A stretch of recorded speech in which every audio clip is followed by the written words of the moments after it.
record on the computer. Let me tell you something, Miss Lady. Your biggest fan is on the screen to the left. She looked like she's traveling to San Francisco there, but she is your biggest fan, which is why she's going to do the chat with you, because yeah, that's the boo. That's the boo.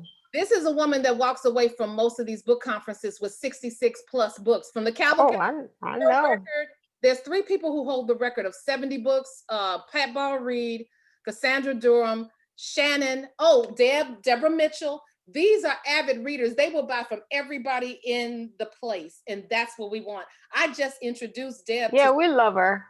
We love her. Love to her. death. So Deb just She got knows. to Sylvia Day. She went through and she bought the whole catalog. She's going to be there tomorrow. I get to see it. Deb bought like 11 o'clock last night. I was on the phone with Deb and she was one clicking like 7 books immediately of trying to remember who said what. That's readers are life. We love y'all. Yeah, they are. Without them, my books would just be books on the bookshelf. Yes. And you are from that accent. Where's that accent from? It's Nigerian. Thank you very much. Yes. I'm going to turn it over to Shannon because it's her time to shine. And this is one of our, we like to say book holes.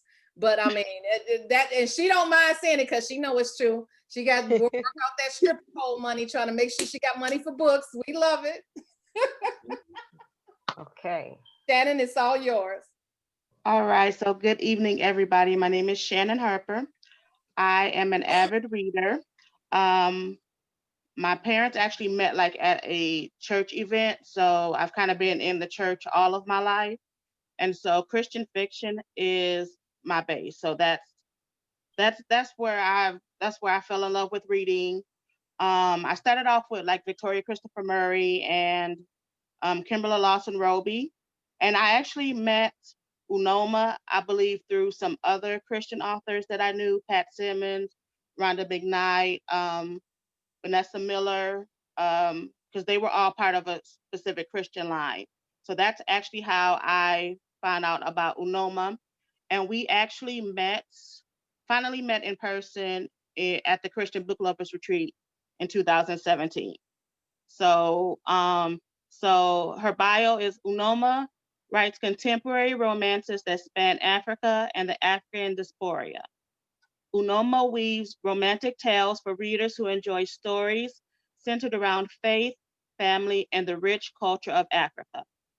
Her readers, I'm one of them, are in love with her unique way of telling stories that capture the essence of her present home base here in the US and her Nigerian culture.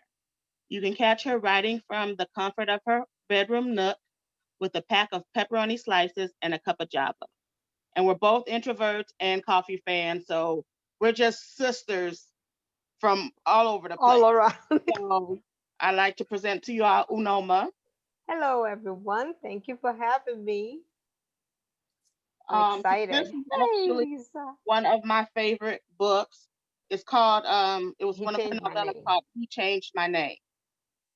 And it's a story of a woman who's a singer, and she fell in love with the wrong man and acted out of character and ended up having to do community service where she meets this pastor. So even though I love all of her books, that is actually one of my favorites. She has a couple of lines in that particular story that makes you really think.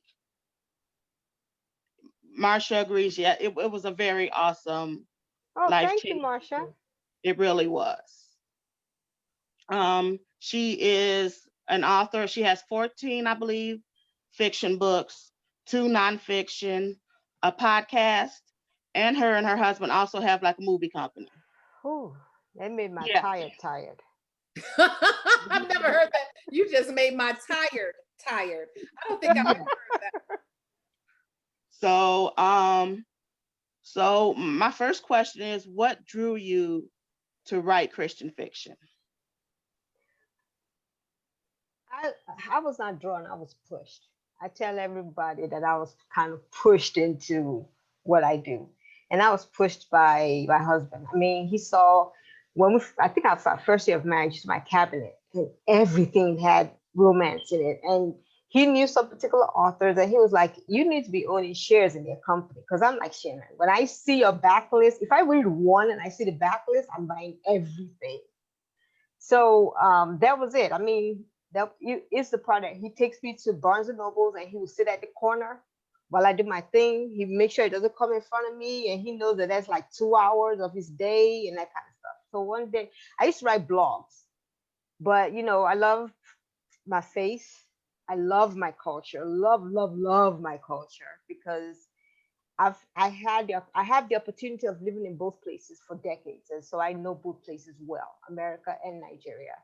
And I love a Hallmark movie. That happily ever after. You see that cliche misunderstanding? That's my jam. If they get that right, I'm good. So I love it. I love romance. So I had to add those three together. And Sons of Ishmael. Oh, thank you, Brenda. And it was amazing that I first read, I think it's Bellamy's book, Noma. And I'm Kendra. like, okay, we can add all the three elements together. So yeah, that's what I'm gonna do. Because that's why I have fire, and that's what I love to do. So that's how I started to write. But it wasn't easy, because the first time I went, I think I was in a hospital, and I was like, okay, God, I now hear you, because if I die today, I know you're not gonna tell me well done. So I'm gonna go back and I'm gonna write the first book. And that's how I wrote it. And then I met Rhonda and everybody else that surrounds me today. And that's it. 14 books later. I'm going to share this really quickly so everybody can see this one of the new books by Unoma.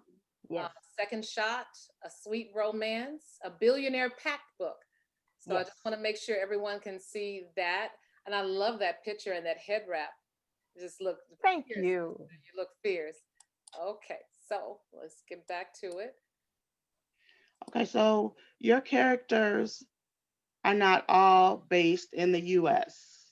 Yeah. They're sometimes based in other parts of the world. So what is your research process like for making sure that you're depicting things that are in those certain areas as accurately as possible? Okay, so that's the good thing about having a big family, right? Because and friends. I have my sisters. I don't have a biological sister, but I have many sisters. So I have two across the pond. That's in England, and if you remember, that's why I set Cammie's book. So I have girlfriends there, and then I have some brothers in Canada. I have another brother at home, and then I have parents somewhere else. And so, but where I do not have people, what I tend to do is I tend to figure out what I want to portray, and then I go along and research it, and then gather my. Believe it or not, my brothers are my husband are the first people that are my reader brainstorm partners. And so my brother, let's say if I want to write a football character, he would tell me that can never happen. And I'm like, oh, okay, my bad. Let me go back and fix it and that kind of stuff. So it depends on what I want to show, but having people in different areas helps a lot. Okay, let me hop in here with one other question. I'm looking at my screen and I see two different accents coming along here. We've got J.L. Campbell from Jamaica and we've got you from Nigeria. How is it received? You know, a lot of people here in America, we don't have a visual or the experience. A lot of Black Americans in America, we don't have that experience of growing up in the motherland and knowing. How do you incorporate the elements in your books so that people who have never been there, people like me, can embrace the parts of us that are missing? I kind of look at myself, and I'm not saying, I don't think my own situation is unique. I just think the fact that I've been able to live my adult life in both places makes it easier for me to portray the experience from an American perspective, not a Black American per se, because I'm really not that. I'm just a first generation American, and from a Nigerian perspective. So for like Shannon, for instance, can testify to the fact that in the books, I try to talk about food, different cultures, music. Everything in my book has an African drive to it. Music, food, the language. And when I put those in the books, I make sure I explain interweaving it, not making it so not making it stick out, but I interweave it into the story. And then I have a group as well, a readers group that, you know, I give the backgrounds to, and I say, this is what's happening, and that's what's happening, that's what's happening. And, you know, we kind of interact from there. But I don't think, because stories are global. It's just that I tell it from my perspective as a Nigerian American. Awesome, awesome. I just think that is, you know, a wonderful part of the experience is um, learning different colors. We get to live vicariously through the written word. I think that's why the written word is so powerful, and it's lasted. We've got what, the Dead Sea Scrolls. We've got all of the things from way back in there that tell history, that tell Yes. the things that have happened in the past. And I think today the culture with us writing, people like Sylvia Day, people like J.L. Campbell, Lisa Watson, Shakir, and you, that are chronicling today's voice and today's experience, that I think 100 years from now, there will be, and Brenda Jackson, who is actually here, you all are writing, Beverly Jenkins, you guys are writing the experiences that people 50 years from now, 100 years from now, 200 years from now will say, this is what was going on. This is the snapshot of this period of time. And these were what they experienced then. And hopefully the world is a much better place. And they can look at this and say, okay, wow, they had some growing and learning to do. And I'm glad we've evolved. I'm so hoping it gets to that. But when we look back and we look at the historical stuff that people, oh my God, I'm glad we got washing machines and dryers and all the conveniences of the things that we have now. And I think we're becoming more technologically advanced, but we're also becoming a little spiritually distant. So, Shannan, you have another question. You've got one more question and we can wrap this up. I want to take if I can for a minute. You said Brenda Jackson's here. So I want to say thank you to her. When I grew up at home, and so at home, the only books we saw were Mills and Boons, and that's white people on the cover. And we did not know. See, JL is shaking her head. And so I had no clue that Black people could love. Those are the only books we read, Mills and Boons. And they have white people who flip their hair, talk about snow, and that's not my perspective. When I moved here late 90s, the first African American book I ever picked up was a Brenda Jackson book. And I devoured everything that she has written. So if she can hear me, I just want to tell her thank you for actually doing what she did. My husband was actually like, if she has a company, you need to buy shares because you read her books a lot. But anyway, go ahead, Shannan. Okay, we've got 1 minute to wrap up, Shannan. Okay, so Bridget McGill has a question. She wanted to know, what tribe are you from? She says she has a daughter from the Yoruba tribe and that her daughter loves Nigeria. Okay, I'm Igbo. So for first people who won't know what that is, what does that actually mean? She said Yoruba, you said Igbo. What does that mean? You know how you guys say the South and the North, and you know how you guys say that? Yeah, that's kind of how it is. So it's a tribe. It's not actually a state. So a group of states, like the whole of Georgia and Florida and everything, makes the South. That's how a group of states make the Igbo tribe, and the northern states make the Hausa tribe, and hers is Yoruba, so that would be the western part of Nigeria. Yes. Okay. Shannan, you can wrap her up. We need to know where we can find her.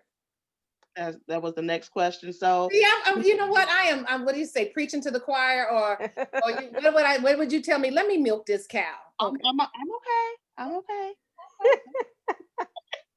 So Unoma, please let everybody know where we can get your books and how and where we can keep up with you. Okay, I'm on all major platforms, Twitter, Instagram, and Facebook with my first name, my first initial and last name, Nwankwor, everywhere. So if you just put that Instagram, Facebook, whatever, I'll come up. And then of course my website, which is my first name, last name.com. Say your full name for me as it's on the screen. I'd like to hear you say it. Unoma Nwankwor. I didn't say my maiden name. My maiden name is what's on the screen. So beautiful, so lyrical. Thank you. Indeed. We thank you so much. And Shannan, thanks for doing this. You're the only non-author host that we have. because when I say fangirl, straight up, anytime we're doing something in the tribe, she say, "Can you bring in your Noma? Can you bring in?" Oh, thank you. My Constantly music sister advocating. introduced me I to wanna Afro do- beats. Yeah, Angela, yes. All right, I'm going to go do the jollof rice thing right now. Thank you for Oh, having see, me. you I didn't even have to appreciate say it. that's just mean. I'm hungry too. It was just mean. Bye, Noma. Bye.